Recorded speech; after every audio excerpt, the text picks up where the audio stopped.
হ্যাঁ, তা নিও, সমস্যা নেই, যত লাগে নিয়ে যেও।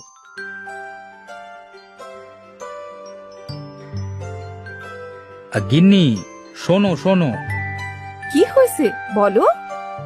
আমার বুদ্ধিটা কাজে লেগে গেছে। গ্রামের অনেকেই এখন কাঁচকলা চাষ করতে চাইছে। তাতে তোমার লাভ কোথায়? এতে তো আমাদেরই ক্ষতি। আরে দেখো, দেখো তো, না বুঝেই কি সব বলে যাচ্ছে।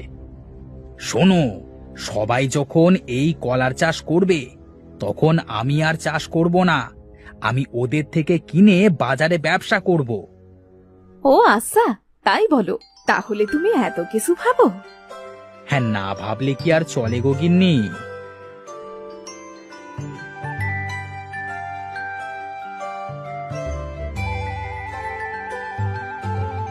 রফিক ভাই, এই কলা চাষ করে ভালোই ফলন হচ্ছে বুঝলে।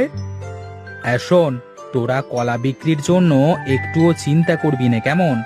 তোদের সব কলা আমি কিনে বিক্রি করে দেব। তাহলে তো আরো ভালো হয়। তাহলে এখন আমি চললাম।